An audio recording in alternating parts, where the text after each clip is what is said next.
I found the pregnancy test in her car 3 days before our wedding, and it wasn't mine. But let me back up. Because the unraveling didn't start with that test. It started 2 weeks earlier, with a single word that would haunt me for months: controlling. We're sitting at the kitchen table, Saturday morning, coffee getting cold between us. Sarah's scrolling through her phone, and I'm making a shopping list for the rehearsal dinner when she says it, casual, like she's mentioning the weather. I'm having dinner with Marcus on Thursday.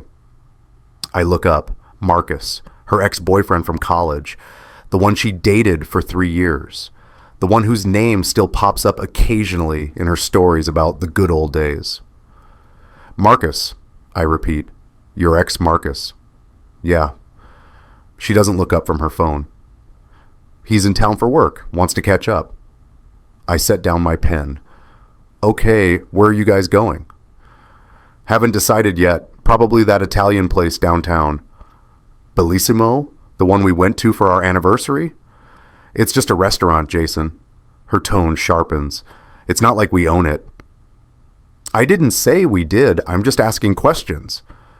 You're interrogating me. I'm asking where you're having dinner and why now, 2 weeks before our wedding. She finally looks up. Her jaw is tight. Because he reached out and I said yes. I'm allowed to have friends. I never said you weren't. Then why are you making this into a thing? I lean back in my chair. I'm not making anything into a thing. You're having dinner with your ex. I'm asking basic questions. When? Where? Why now? Those aren't accusations, Sarah. They're just questions. She stands up, grabs her phone. You know what? This is exactly what I was worried about. What is? This. You being controlling. The word lands like a slap. Controlling. I've never controlled anything in this relationship. I've compromised on the wedding venue, let her pick the honeymoon destination, moved across the state when she got her dream job. And now I'm controlling because I asked where she's eating dinner with her ex-boyfriend. Sarah, I need some air. She walks out. The front door closes with a careful click. Not a slam, but close enough. I sit there with my cold coffee and my shopping list, and that word echoes in my head. Controlling. Later, I text her sister Emily, just a screenshot of our conversation with a simple question. Am I crazy? Emily doesn't respond for 3 hours. When she does, it's just complicated situation. She's stressed about the wedding. Not an answer. And somehow that non-answer tells me everything. That's when I realized the word that would haunt me wasn't just Sarah's weapon. It was her shield.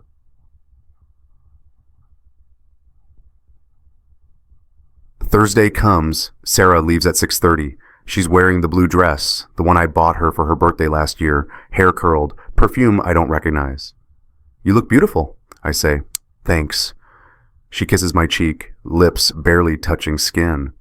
Don't wait up. How long do you think you'll be? She pauses at the door. Jason, please. I'm just asking. It's dinner, a couple hours. I'll text you. Okay. The door closes. I stand in our living room, the one we painted together last spring, the couch we argued about for 3 weeks before buying, and I tell myself I'm being paranoid. I'm being the thing she called me, controlling. I try to watch TV, can't focus. Try to read. Words blur. At 8 o'clock, I text her, hope you're having fun. She doesn't reply. At 9, I try calling, straight to voicemail. 9:30, 10, 10:30. At 11, I'm pacing. The dinner should have been over by 9, even if they talked for a while. 2 hours max. It's been 4.5. At 11:40, she texts, heading home soon. Soon, not leaving now, not on my way. Soon. She walks in at 12:15. Makeup still perfect. Dress unwrinkled, smiling. Hey, babe. She kisses me. Actually kisses me this time. Sorry, lost track of time. 4 hours is a long dinner. Is it? She kicks off her heels. We had a lot to catch up on. Your phone died? What?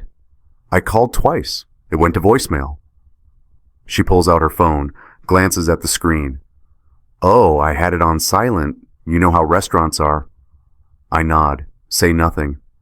Watch her walk to the bedroom. After she's asleep, I go to the kitchen. Her purse is on the counter, the small black one she takes everywhere. I don't plan to look, I really don't. But my hand reaches in. My fingers find paper. Thermal paper with numbers printed in fading gray.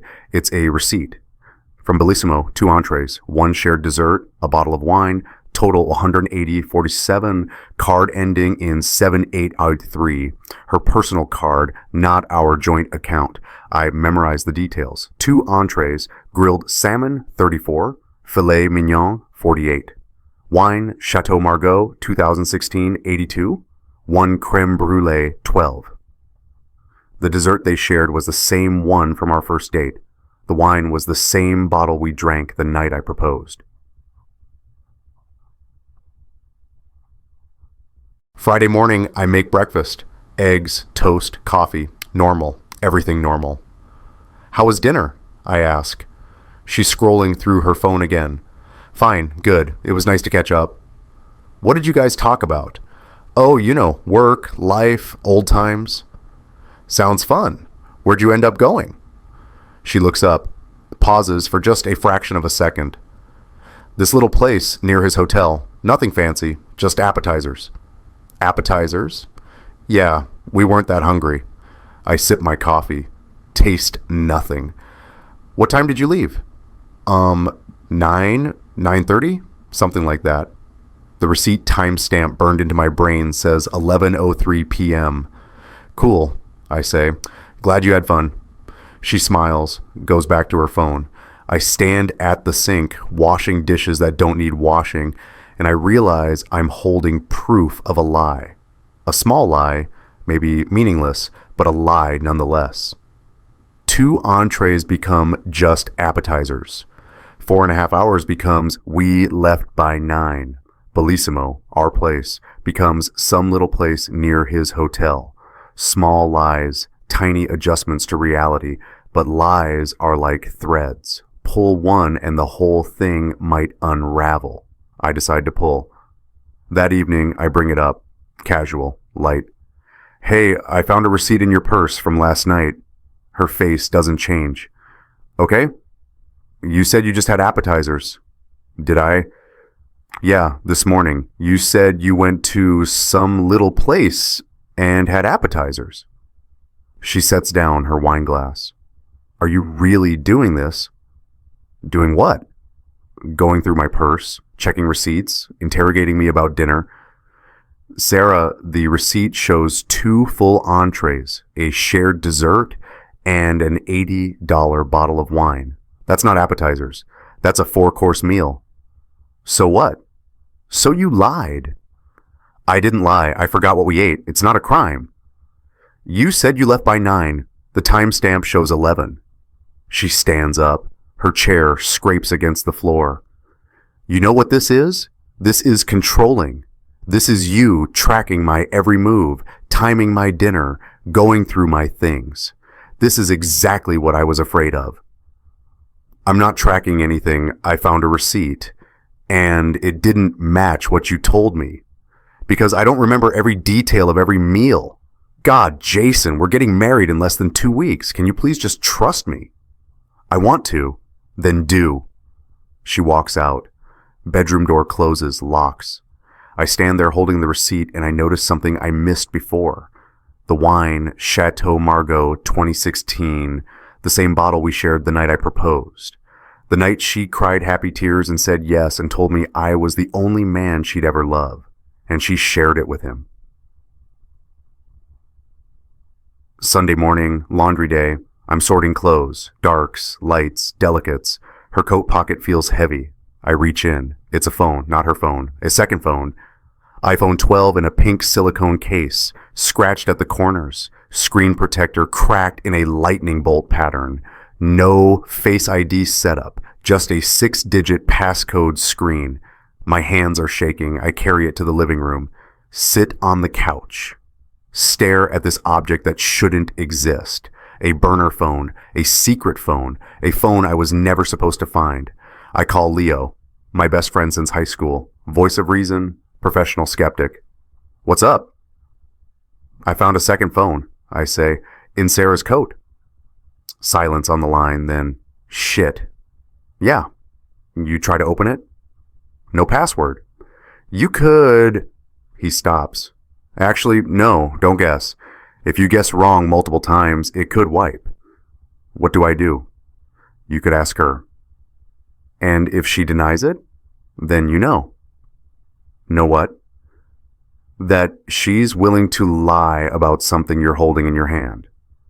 We sit in silence, phone call continuing with neither of us speaking. Finally, Leo says, "Do you have Wi-Fi on?" Yeah. Sometimes old messages load when they connect. Might give you context without breaking in. I turn on the phone's Wi-Fi, watch the screen, little spinning wheel, 3 dots. Then messages start loading. The first one that appears, crystal clear in gray text bubble, Marcus. Can't wait to meet our baby. I've been looking at cribs. How about the one we saw at Pottery Barn? The phone slips from my hand, lands on carpet. Doesn't break. But I do.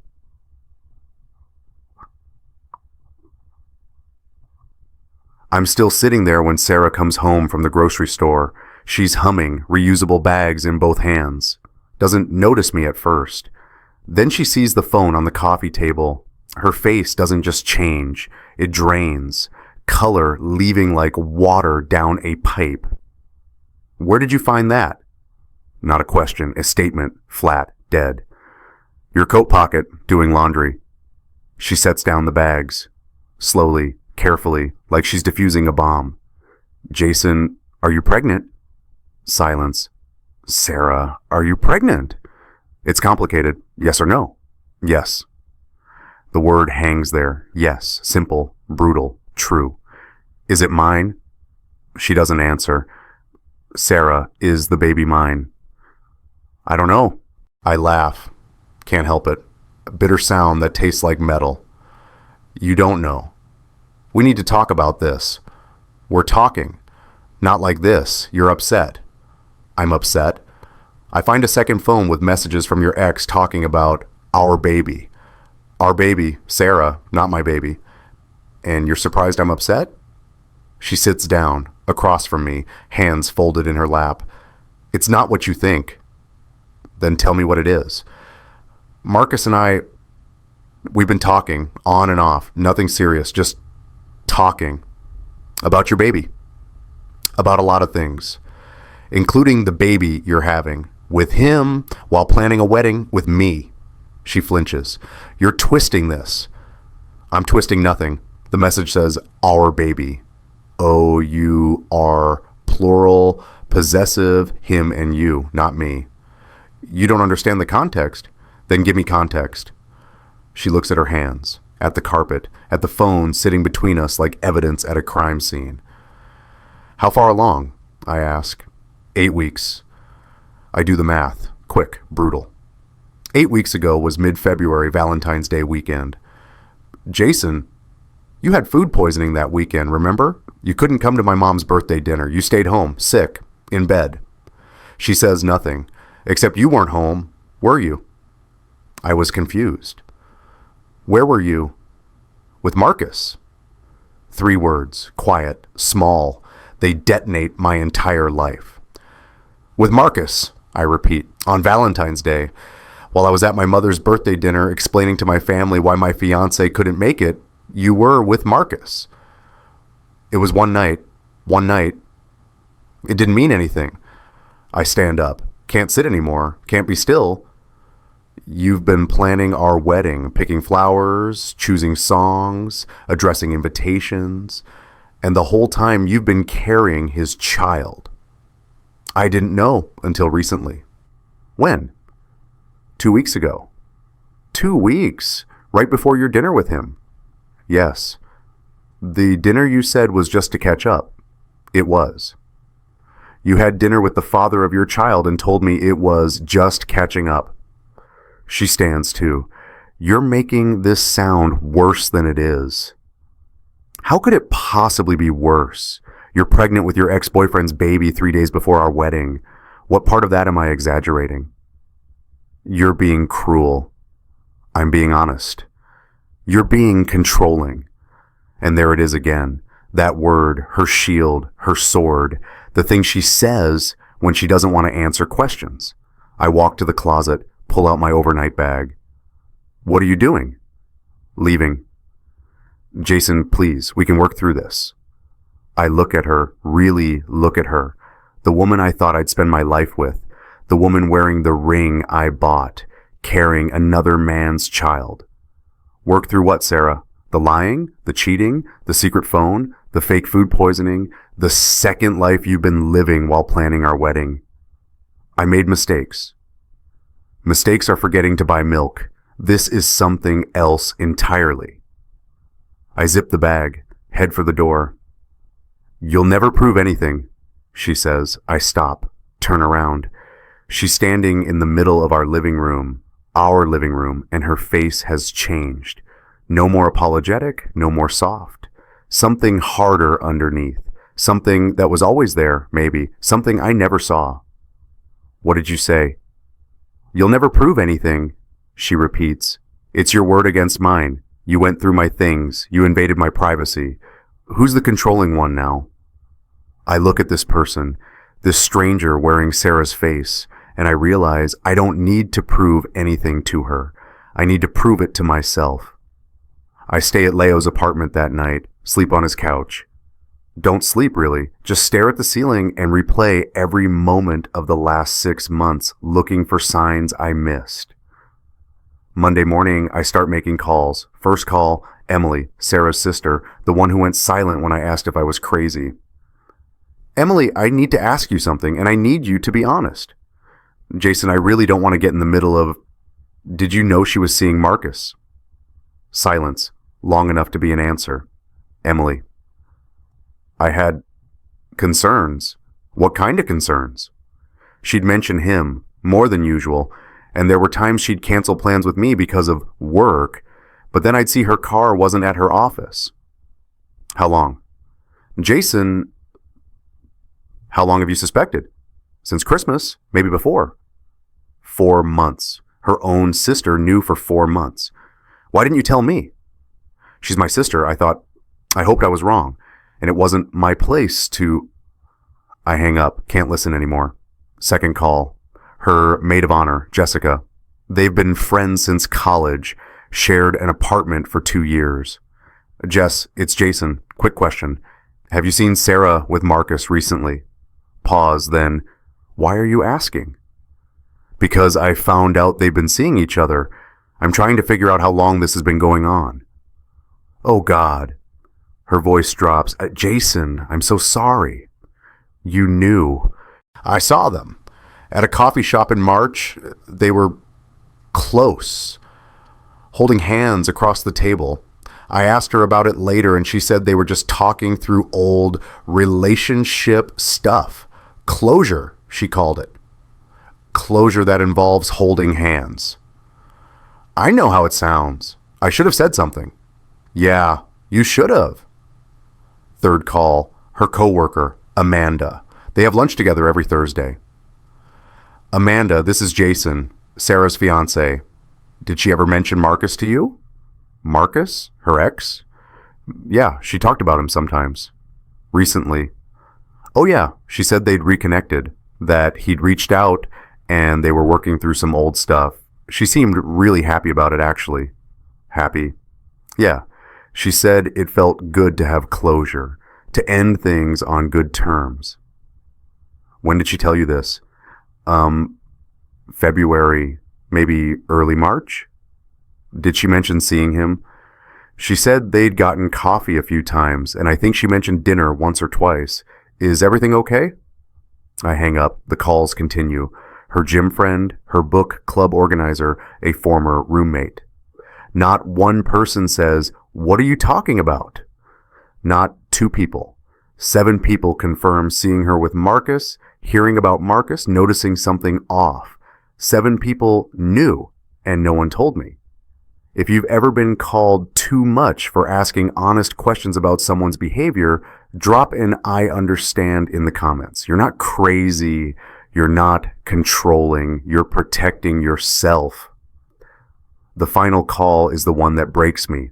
Her mother answers on the second ring. Jason, dear, how are the wedding preparations coming? Mrs. Chen, I need to ask you something.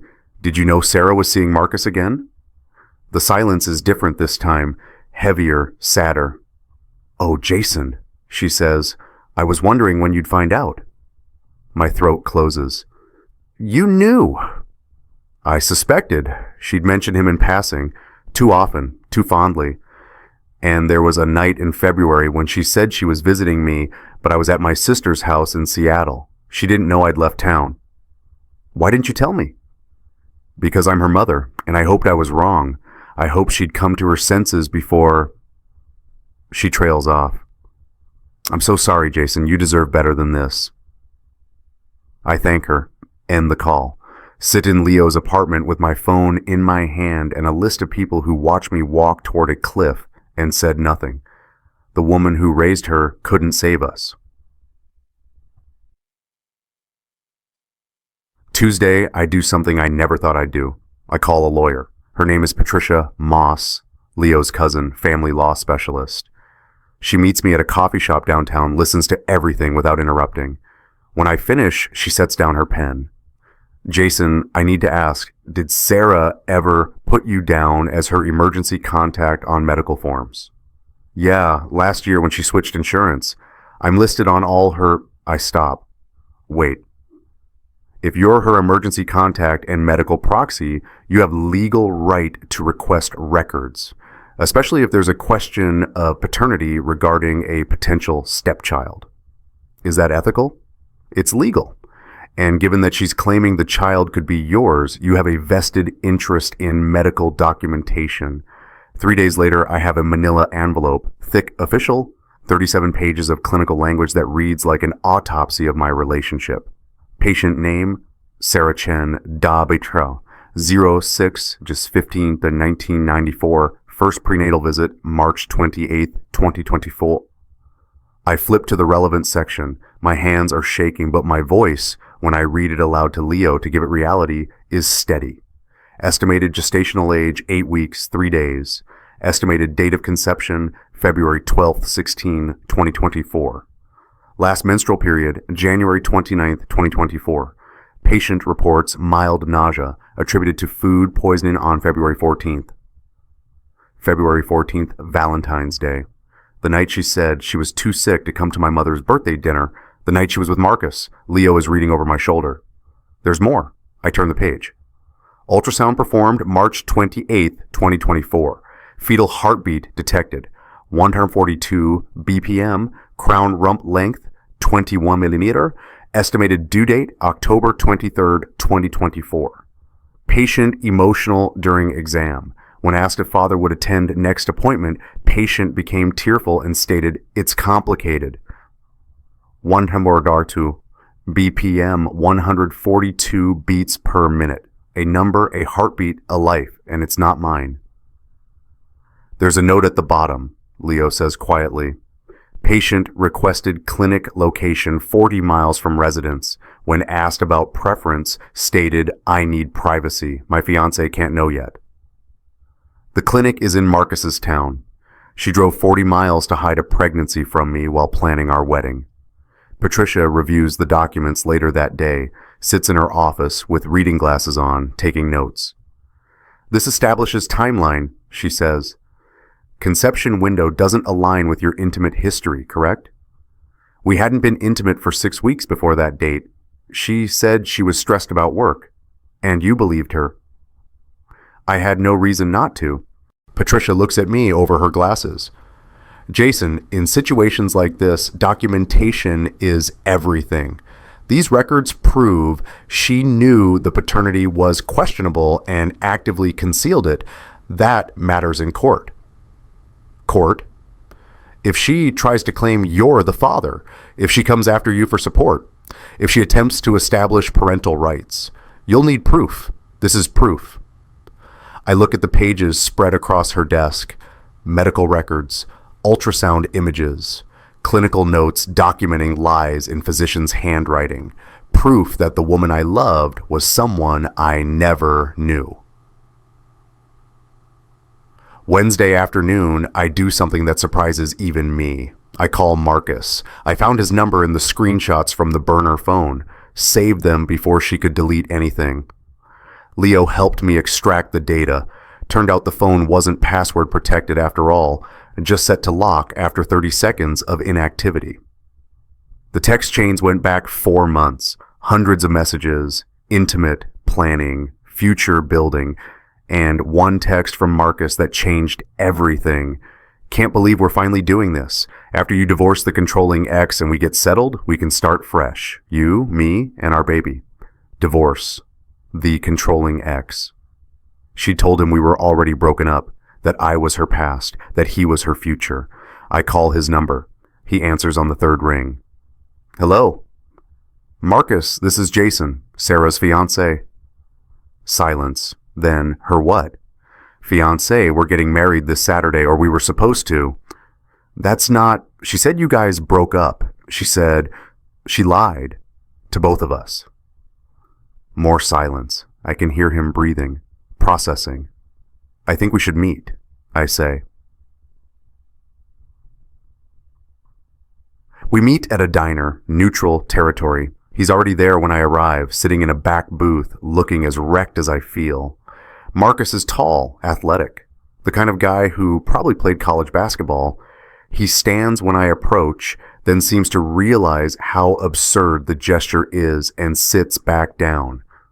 This is fucked up, he says. Yeah. We sit in silence. The waitress brings coffee neither of us drinks. Finally, Marcus says, She told me you were her ex, that you'd been broken up for 3 months. That you were being difficult about returning her stuff. What stuff? Clothes, books, some jewelry. He laughs, bitter, sharp. She said you were holding her engagement ring hostage, being controlling about it. That word again. I never had her ring hostage, I say. I gave her the ring. We've been engaged for 18 months. Jesus. When did you two reconnect? December, she reached out on social media, said she'd been thinking about me, about what we had. We met for coffee, and then more coffee, and then dinners, and then Valentine's Day. He looks up. How did you know? Medical records, conception date. Oh, God. He puts his head in his hands. She told me she was on birth control. Were you using protection? No, she said. He stops. Looks at me. She said she couldn't have kids, that she'd tried with you and it didn't work, that it was probably her. The lies are architectural, load-bearing. Remove one and the whole structure should collapse, but she'd built redundancy into every beam. Marcus, I need to ask you something. Did you know about the wedding? What wedding? Our wedding, this Saturday. 50 guests, venue booked. Band hired, caterer confirmed. His face goes white. No, she said you were making it difficult for her to move on, that you kept calling, showing up at her work, that she'd filed a restraining order. I've never shown up at her work uninvited, never called more than normal, and there's no restraining order. He reaches into his jacket, pulls out his phone, scrolls, turns the screen toward me. Text message from Sarah, dated April 3s. He showed up at my office again today. I'm scared, Marcus. The restraining order hearing is next week. I just need to get through this and then we can be together. There was no hearing, I say. I've been planning a wedding. Marcus sets down his phone, reaches into his other pocket, pulls out a small box. Black velvet, ring box shaped. She told me, he says slowly, that you'd bought her a ring but refused to give it to her after the breakup. She said it was a family heirloom, that you were being vindictive. He opens the box. Inside is a ring. Not the ring I bought. That one's still wherever Sarah left it when she moved out Sunday night. This is a different ring. Smaller diamond. Different setting. I bought this 3 weeks ago, Marcus says. I was going to propose after the baby was born, after everything with you was settled. She said once the restraining order went through and you stopped harassing her, we could start fresh. He hands me the box. I stare at this object. this symbol of another man's hopes, another set of promises she made and never intended to keep. She told both of us the other one was controlling, Marcus says. She made both of us think we were saving her. We sit there, 2 men, 1 woman, a baby that will arrive in 6 months and shatter whatever illusions remain. I think, Marcus says carefully, we've both been played. Yeah, I agree, we have. He looks at me. What are you going to do? Tell the truth. To who? Everyone. Thursday morning, I sit down at Leo's laptop and write an email. Subject line, wedding update, please read. I attach 5 documents. 1, the restaurant receipt, scanned. 2, screenshots from the burner phone, names redacted except Sarah's and Marcus's. 3, medical records with personal details blacked out but timeline visible. 4, the text where she calls me her controlling ex to Marcus 5. A photo of the second ring, the one Marcus bought. The email body is simple. Dear friends and family, I'm writing to inform you that the wedding scheduled for this Saturday, May 18th, has been canceled. The reason is documented in the attached files.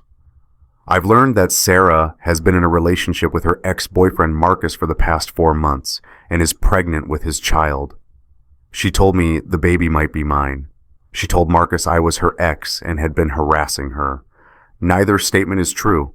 I'm sharing this because some of you have asked if I need anything, if there's any way to help, if we can work it out.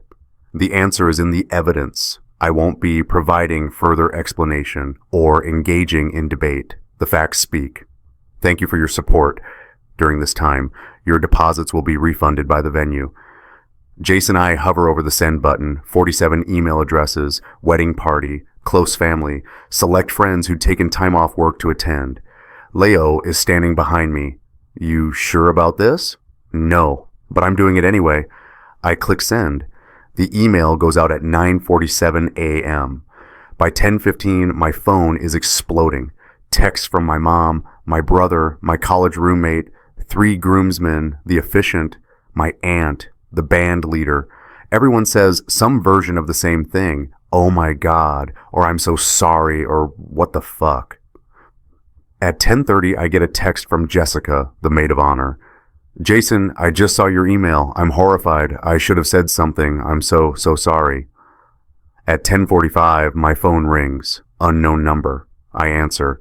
You had no right. Sarah's voice, shaking, furious. You had no right to send that. I had every right. It's my life you've been lying about. You made me look like a monster. I made you look like exactly what you are. People are calling me, texting me, my family. Now you know how it feels. I'm going to sue you for defamation, for harassment, for telling the truth with documentation. Good luck. She's crying now, or pretending to cry. I can't tell anymore. You've ruined everything. I didn't ruin anything, Sarah. I just stopped pretending it wasn't already ruined. Marcus won't even answer my calls now. So he'd seen it. Good. You told him I was your controlling ex, I say. You told me he was just a friend. You told everyone some version of a lie. I just made sure everyone got the same version of the truth. You're going to regret this. I already regret plenty, but sending that email isn't one of them. I hang up. Within 30 minutes, Sarah posts on social media. I see it because 3 people screenshot and send it to me. Devastated to announce that my wedding is canceled. Sometimes you think you know someone, and then they abandon you when you need them most. I'm pregnant and alone, and the man I thought would be my partner chose cruelty over compassion, but we survive. We always survive. The post goes up at 11:03 a.m. By 11:30, there are 42 comments. I watch in real time as her narrative attempt collapses. Jessica, her maid of honor, comments first. Sarah, I just read Jason's email with the evidence. This post is not accurate. He didn't abandon you. You've been lying to everyone for months. I am disappointed and hurt. My brother comments, for anyone wondering, Jason sent receipts, actual receipts, with dates, medical records, and texts. This post is gaslighting. One by one, the comments pile up. I saw the evidence. Stop playing victim. You told 7 different people 7 different stories. This is why we check facts before judging. Within 2 hours, her post has over 200 comments, none of them supportive. She deletes it at 1:47 p.m., but the internet is forever. Screenshots live in perpetuity. Drop a receipts if you believe truth always surfaces. The real vindication comes Friday morning in a courtroom. Because Thursday afternoon, after her social media implosion, Sarah filed an emergency restraining order against me, claimed I'd been harassing her, threatening her, stalking her. Patricia warned me this might happen. When people like this lose control of the narrative, she said, they escalate. They'll try to use the legal system as a weapon. So Friday at 10 a.m., I'm sitting in family court with Patricia beside me and a folder of evidence on the table. Sarah walks in with her lawyer, a man in an expensive suit who looks confident until he sees the stack of documents we've brought. The judge is a woman in her 60s, sharp eyes, no-nonsense expression.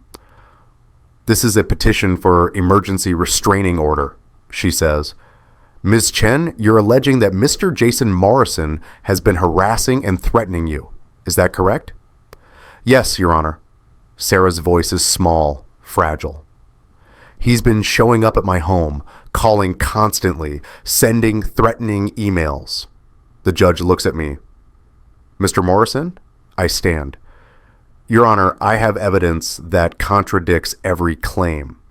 Patricia hands the judge a thumb drive. Security footage from Mr. Morrison's Ring doorbell showing Ms. Chen appearing at his residence after she'd moved out 15 times in the past week. Timestamps included. The judge inserts the drive into her laptop, watches. We see it from my perspective. My front door, Sarah appearing Monday night, Tuesday morning, Tuesday evening, Wednesday, Thursday, Friday, Monday again, knocking, ringing, leaving notes under the door, peering in windows, 15 separate visits, all time-stamped, all recorded. The judge looks at Sarah's lawyer. Counsel, you may want to advise your client. Sarah's lawyer leans over, whispers. Sarah's face goes red. Additionally, Patricia continues, we have phone records showing Ms. Chen called Mr. Morrison 37 times in the past week. He answered 6 times, all conversations under 2 minutes, all initiated by her. He has called her once to inform her of the wedding cancellation. The judge reviews the records, flips pages. Her expression doesn't change, but something in her posture shifts. Your Honor, Sarah's lawyer says, my client is pregnant and emotional. Your client, the judge interrupts, has filed a false report. The evidence shows she is the one engaging in repeated unwanted contact. Your Honor, if I may, you may not.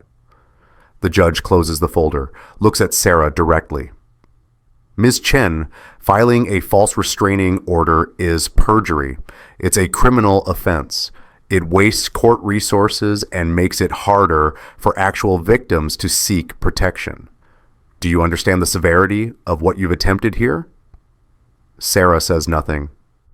I'm denying this petition. Furthermore, I'm ordering you to have no contact with Mr. Morrison.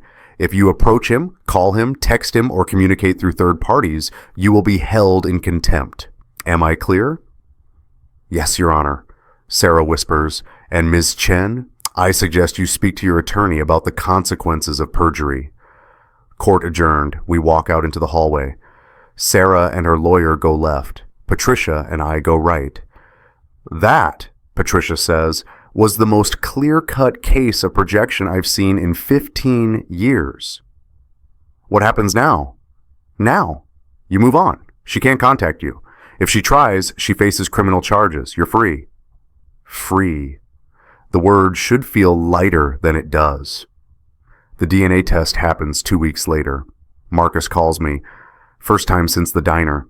His voice is different now. Not hostile, not friendly, just tired. She's saying the baby might be yours after all, he says. Her lawyer sent a letter. They want to establish paternity before anything's finalized. Finalized? I talked to a family law attorney. If I'm the father, I have rights and responsibilities. But if there's any question, he trails off.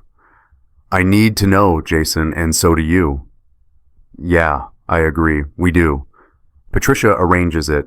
Prenatal paternity test, non-invasive. Just blood draw from Sarah, cheek swabs from Marcus and me. The lab is clinical, white walls, fluorescent lights, chairs that squeak against linoleum. Sarah doesn't come to the appointment. Her lawyer does. A different one, younger, less expensive looking than the suit from court. She drops off Sarah's blood sample in a sealed bag with chain of custody documentation. My client wants this handled quickly, the lawyer says. We all do, Patricia replies. Marcus and I sit in adjacent chairs. Technician calls us back separately. Cotton swab against the inside of my cheek 4 times. Upper left, upper right, lower left, lower right. Each swab goes in a separate tube with my name and a barcode. Results in 7 to 10 business days, the technician says. It takes 9. The envelope arrives on a Tuesday. Thin, official, lab logo embossed in the corner. Patricia opens it in her office with Marcus and me both present. She reads silently first. Her face doesn't change, but her eyes meet mine with something like sympathy. Jason, she says carefully, the test shows 0 probability of paternity. 0. Not low, not unlikely. 0. Marcus, your probability is 99.97%. You are biologically the father. Marcus makes a sound, not quite a laugh, not quite a sob, something in between. Patricia slides the paper across the desk so we can see it ourselves. 2 columns, 2 names, 2 numbers. Jason Morrison. Probability of paternity? 0.0%. Marcus Webb. Probability of paternity 99.97%. Barcodes and reference numbers running down the margins. Clinical language explaining methodology. Margin of error, statistical significance, decimal points like prison bars separating truth from lies. She knew, Marcus says quietly, the whole time. She knew it wasn't yours. Yeah, I say, she knew. Then why... He stops, shakes his head. Why the hell did she try to say it might be? Leverage, Patricia answers. Confusion. If she could make both of you uncertain, she could control the narrative longer, play you against each other, but biology doesn't lie. I stare at the numbers. 0.0%. Not my baby, not my problem, not my circus anymore. The phrase gives me permission to feel nothing, except I don't feel nothing. I feel relief so profound it's almost grief. Because somewhere in the back of my mind for the past 3 weeks, there'd been a tiny voice whispering, what if she's right? What if the timeline's wrong? What if it actually is yours? And I'd been preparing, without realizing it, for the possibility that I'd have to be connected to her forever. Co-parenting, custody schedules, 18 years of coordination with a person who'd proven she couldn't tell the truth about anything.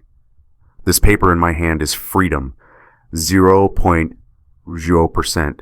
She didn't come to get the results, Marcus says. Patricia nods. Her lawyer requested they be mailed to their office. So she already knows. Presumably. Marcus looks at me. What do you want to do? Nothing, I say. There's nothing left to do. You don't want to, I don't know, confront her one more time? Why? What would that accomplish? Closure? I think about that word. Closure. Like you can close a wound this deep. Like you can seal off months of lies with one final conversation. Maybe, I say, but not today. Quick question. If someone you knew was being deceived, would you tell them?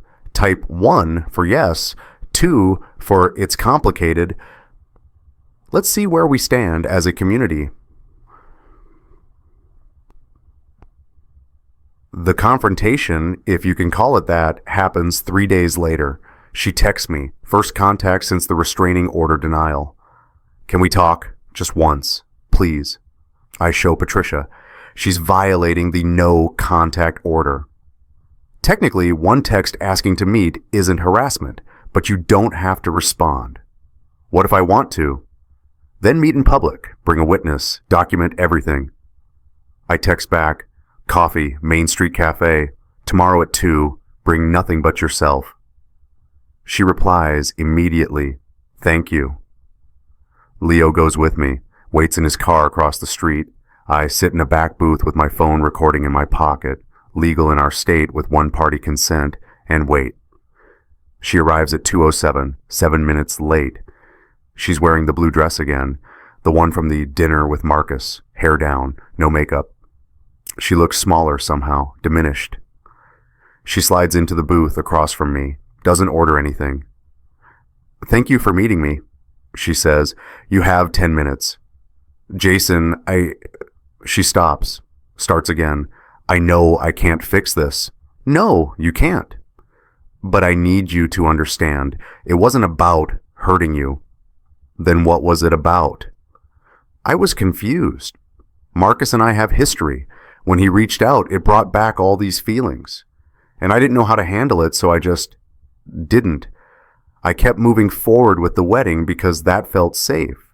That felt like the right choice. But then you got pregnant with his baby. She flinches. Yes. And you lied about it to everyone for weeks. I was scared. Of what? Of losing you. Of losing everything. Of being alone. I look at her. Really look at her. This person who'd shared my bed, my home, my life. This person whose face I'd memorized, whose habits I knew, whose coffee order I could recite from memory. This stranger. You called me controlling, I say, multiple times, to me, to Marcus, to anyone who asked questions. Why? Because it was easier than admitting I was lying. Easier.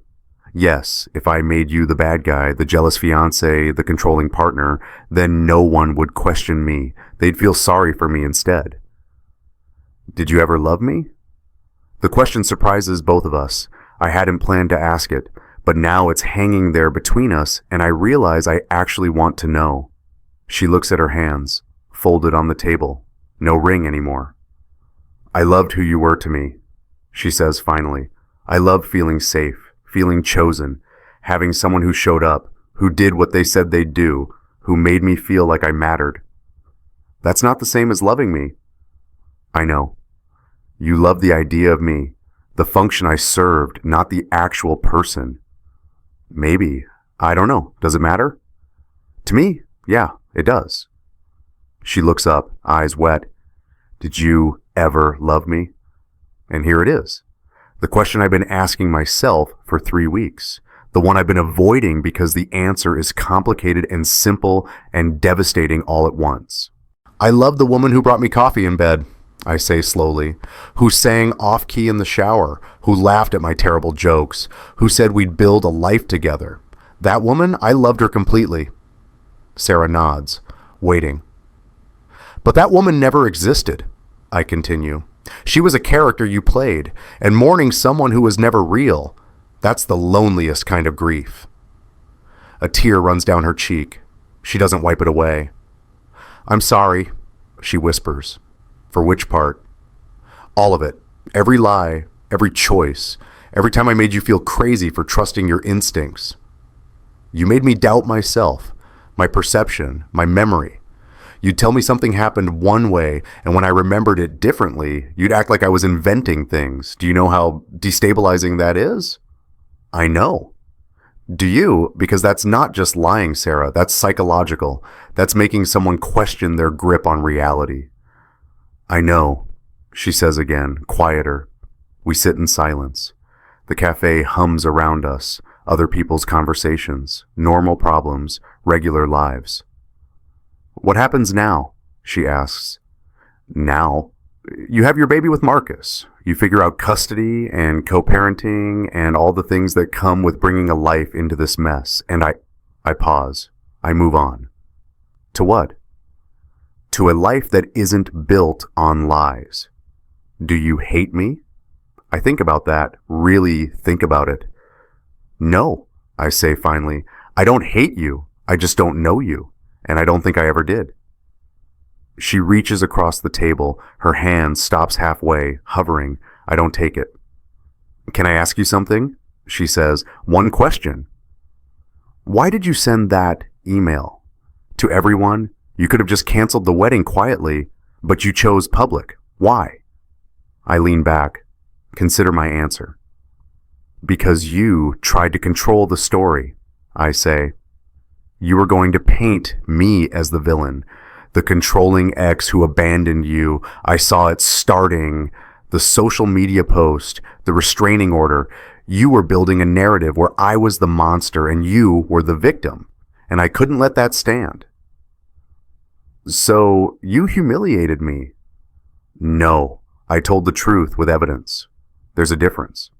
Humiliation would have been making things up, exaggerating, attacking you personally. I did none of those things. I presented facts, dates, documentation. If that felt humiliating, maybe that's because the truth was damning. She withdraws her hand. You always were good with words. And you were always good at deflection. I deserve that. You deserve more than that. But I'm not interested in punishing you, Sarah. I'm interested in protecting myself. And part of that protection was making sure everyone knew I wasn't the person you were about to claim I was. Mission accomplished. Yeah, it was. She stands up, gathers her purse, reaches into it and pulls out a small box, the ring box, my ring. I should give this back, she says.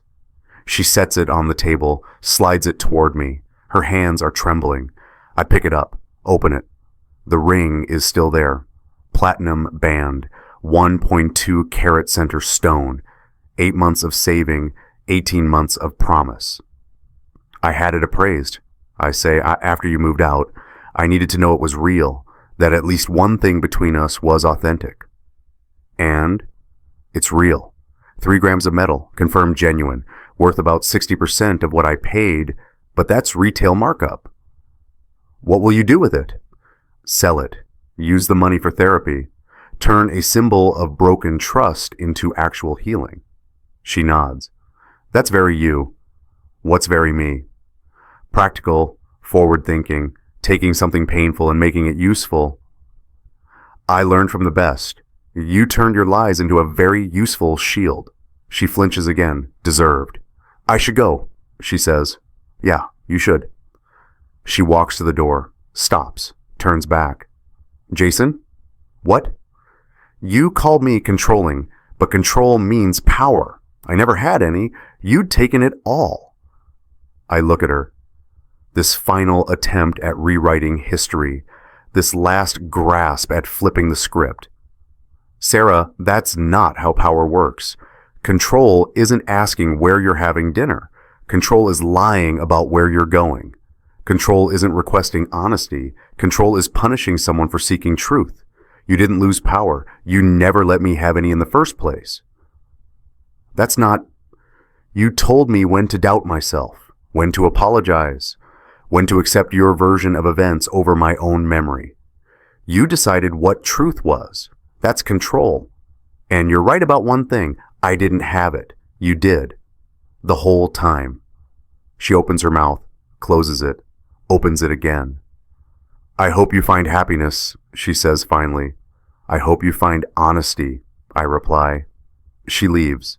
I sit there with my cold coffee and her ring and a phone recording, 47 minutes of conversation I'll probably never listen to again. Leo texts, "You good?" I text back, "Yeah, I'm good." And the strange thing is, I am.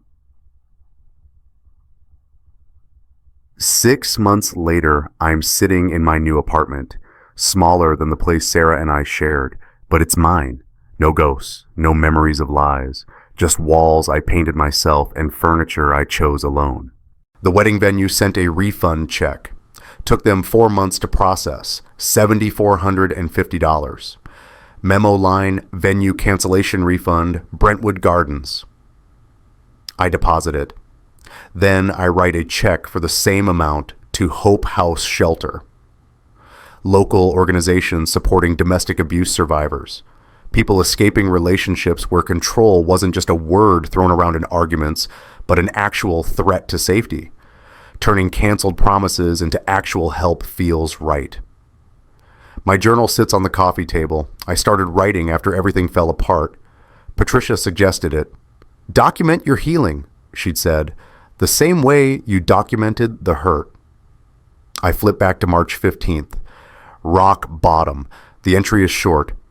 Today, I realized I'm allowed to be broken. I'm allowed to fall apart. I'm allowed to choose myself.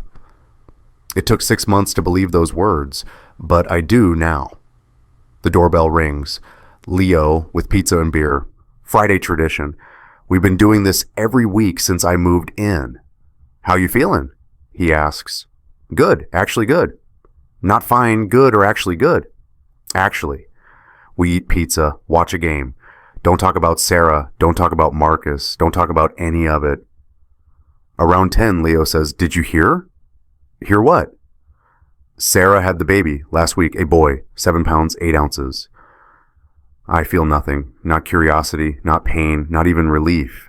Just nothing. Good for her, I say, and I mean it. Marcus is apparently stepping up. My cousin saw them at the pediatrician. He was carrying the diaper bag, looked terrified but present. Hope it works out. Do you really? I think about that.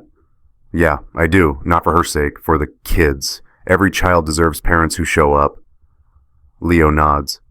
That's growth, man. Therapy's expensive but effective. We finish the game. He leaves around midnight. I clean up, wash dishes, wipe counters, small tasks that feel like progress. Before bed, I open the journal to a fresh page. Today's entry. I ran into Jessica at the grocery store. She apologized again for not telling me about Sarah and Marcus. I told her I forgave her. And the weird thing is, I meant it. Forgiveness isn't saying what she did was okay. It's saying, I'm not going to let it take up space in my head anymore. Someone asked me today if I'd ever trust anyone again. I said yes, because Sarah didn't break my ability to trust. She broke my trust in her. Those are different things. I'm learning the difference. I close the journal, turn off the lights. The apartment is quiet, peaceful. My phone buzzes, text from a number I don't recognize. I almost delete it without reading. Then curiosity wins. Hey, this is Marcus. Just wanted to say thank you for handling everything the way you did, for not making this harder than it had to be. You could have made my life hell. You didn't. I appreciate that. Hope you're doing well. I stare at the message for a long time. Then I type back, take care of that kid. He didn't ask for any of this. I will, I promise. Good luck. I delete his number. Don't need it. Don't want the reminder. But the exchange feels like closure. Real closure. Not the painful kind from the coffee shop, but the kind that comes from realizing you can wish someone well without wanting them in your life.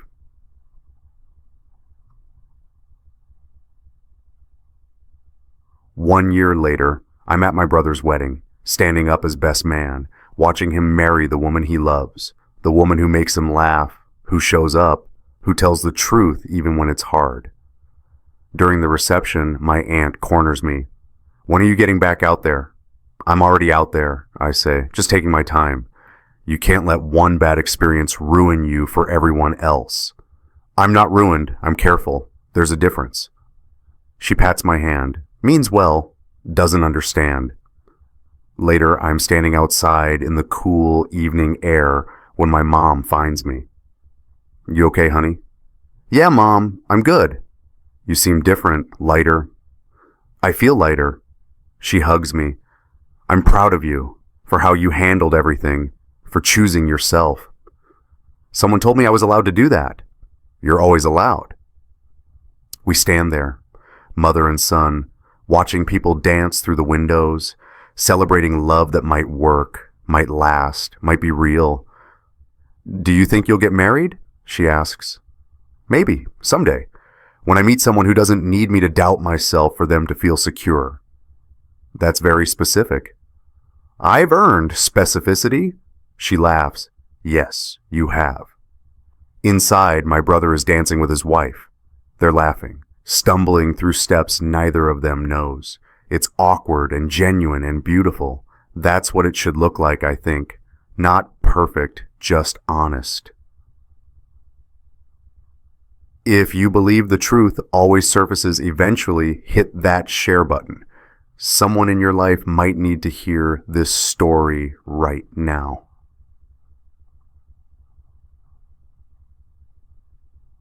Two years after everything fell apart, I'm living a life I actually recognize. New job, new city, new friends who don't know Sarah's name. I date sometimes, carefully, with boundaries that would have seemed paranoid to old Jason but feel protective to current Jason. I don't talk about Sarah unless asked, and when I do, I tell the story simply. I was engaged. She cheated, we ended it, I moved on. No drama, no bitterness, just facts. One night I'm at dinner with someone new. Third date, her name is Rebecca. She's a teacher, kind eyes, laughs easily, asks good questions. "Can I ask about your ex?" she says. "Sure." "Why did it end?" She wasn't honest about a lot of things, and I realized I'd rather be alone than with someone I couldn't trust. That must have been hard. It was, but staying would have been harder. She nods. I respect that. My ex wanted me to ignore my gut, said I was being paranoid. Turned out I wasn't paranoid enough. Trust isn't controlling, I say. Boundaries aren't manipulation. And walking away isn't weakness, she finishes. We smile. Understanding without explanation. Maybe this one works out, maybe it doesn't. But I'm here, whole, honest, free, and that's not nothing. Your turn. Tell me about a time you chose yourself over someone who didn't deserve you. Or share the moment you realized walking away was the bravest thing you'd ever done. The comment section is ours. Let's fill it with stories of people who found their backbone. I'll be reading every single one.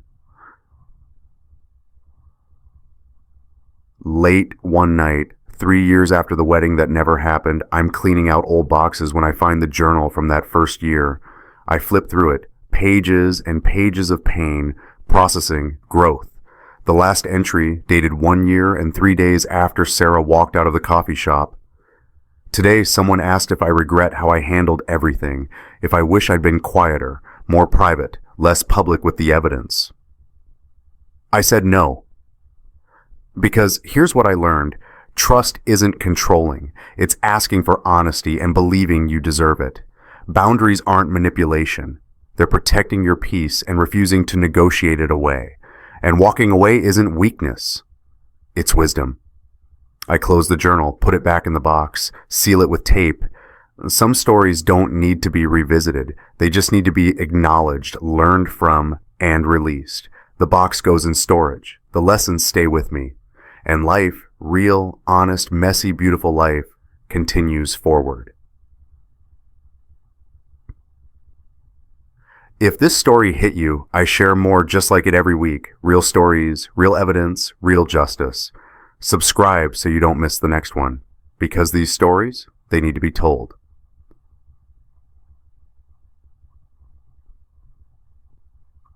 I'm standing in my living room, 3 years, 2 months, and 14 days after I found that pregnancy test.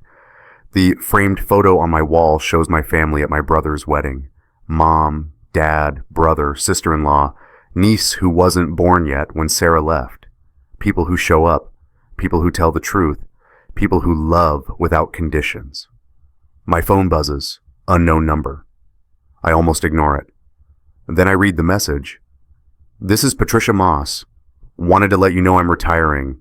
Your case was one of the last ones I'll ever take, and I want you to know you handled it with more grace than most people could have. You chose truth over revenge. evidence over emotion. That takes strength. Good luck, Jason. You're going to be just fine. I text back, thank you for everything. Trust isn't controlling. You taught me that too. I set down my phone, look around my apartment, my space, my choices, my life. On the counter is a check I just wrote. Wedding venue refund from 3 years ago. I'd forgotten I'd reinvested it, and it grew. $7,450 became $8,200 in a fund I'd labeled New Beginning. I'm donating it again, this time to a legal aid organization that helps people document abuse, helps people leave safely, helps people protect themselves with evidence when words aren't enough. The memo line reads, "For everyone learning, their voice matters." I seal the envelope. Tomorrow, I'll mail it. Tonight, I just exist. In this space I've built, this life I've chosen, this person I've become. The old me would have stayed, would have believed her when she called me controlling, would have apologized for asking questions I had every right to ask. This me knows better. This me knows that trust isn't controlling. Boundaries aren't manipulation. And walking away isn't weakness. It's wisdom. And sometimes the bravest thing you can do is choose yourself when someone else has spent months convincing you that choice makes you the villain. I'm not the villain. I'm just someone who learned the hard way that you can't love someone into being honest. You can only decide whether you'll stay for the lies or leave for the truth. I chose truth. And 3 years later, I'd choose it again. And remember, trust isn't controlling. Boundaries aren't manipulation. And walking away isn't weakness. It's wisdom. See you in the next one.